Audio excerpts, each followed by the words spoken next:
हाय सांगमाने जय जगन्नाथ चलतु आज मिनी ब्लॉग टी स्टार्ट करवा सका उठी सारा आगे मुंडटा को मोर सजाड़ी देती कहीं चुटीर अवस्था एमती होता कि मत जी देखी था सी डर ही जाता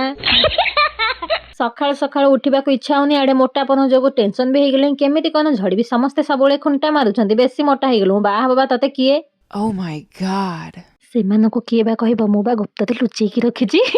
ଏଇ ଯୋଉ ରାକ୍ଷସନିକ ଭଳିଆ ହସଟା ଆସିଲା ନା ସେଇଟା ମୋର ହିଁ ସକାଳକୁ ଉଠି ସାରିଲା ପରେ ଆଗେ ତ ମୁଁ ଆସେ ମୋ ଚୁନୁ ମନ ସବୁ କ'ଣ କରୁଛନ୍ତି ଆଉ ତାଙ୍କ ସହିତ ଟିକେ ଗେଲ ହେଇଯାଏ ଆଉ ନନା ଆଉ ବାଦଲ ନନା ଉଠିକି ତାଙ୍କ କାମରେ ବାହାରି ପଡ଼ିଲେ ଯେହେତୁ ଧାନ କଟା ମେସିନ୍ଟା ଆଣିଛନ୍ତି ଦୌଡ଼ିବାକୁ ତ ପଡ଼ିବ ସକାଳ ହବା କେମିତି ତେଲ ଜାରକିନ୍ ଧରିକି ଖାତା ପେନ୍ ସହିତ ଟର୍ଚ୍ଚ ମୋବାଇଲ ଧରିକି ପଳାଉଛନ୍ତି କେତେବେଳେ ଆସିବେ ତ ସେଇଟା ଜଣା ନାହିଁ ସେଥିପାଇଁ ସବୁ ଜିନିଷ ସାଙ୍ଗରେ ନେଇକି ପଳାଉଛନ୍ତି ସେମାନେ ତ ଚାଲିଗଲେ ସେମାନଙ୍କ କାମରେ ଏବେ ଆମ କାମ ଆମକୁ ବି କମ୍ପ୍ଲିଟ୍ କରିବାକୁ ପଡ଼ିବ ସୋମବାର ମୁଁ ସବୁ କିଛି ସଫାସଫି କରିଦେଇଥିଲି ଆଉ ବାକି ରହିଯାଇଥିଲା ଅଧା ଅଧୁରା ତାକୁ ବି ଆଜି ସବୁ କମ୍ପ୍ଲିଟ୍ କରିକି ମୋତେ ଯିବାର ଅଛି ମାମୁର ବାଡ଼ି ଯେହେତୁ ବୁଧବାର ଦିନ ଅଛି ମୋ ଜେଜେଙ୍କ ଶ୍ରାଦ୍ଧ ବୋଉ ତ ଯାଇପାରିବନି କାମ ବ୍ୟସ୍ତ ବହୁଳରେ ସେଥିପାଇଁ ଏଥରକ ମୋତେ ହିଁ ଯୋଗ ଦେବାକୁ ପଡ଼ିବ ଏଥରକ ବାପାଙ୍କ ଭଉଣୀମାନେ ନୁହେଁ ଏଥର ପୁଅର ଭଉଣୀମାନେ ସମସ୍ତେ ଯୋଗ ଦେଇଛନ୍ତି ସେଥିପାଇଁ ମାଇଁ ଟିକେ ରାଗି ଯାଇଛନ୍ତି ତାପରେ ପଳେଇ ଆସିଲି ଚାହା ପିଇବା ପାଇଁ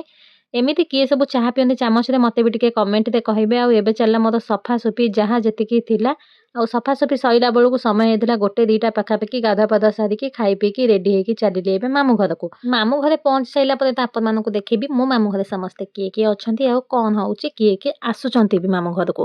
ସେଇଟା ତ ଦେଖାବା ନେକ୍ସଟ ପାର୍ଟରେ ରହୁଛି ଜୟ ଜଗନ୍ନାଥ।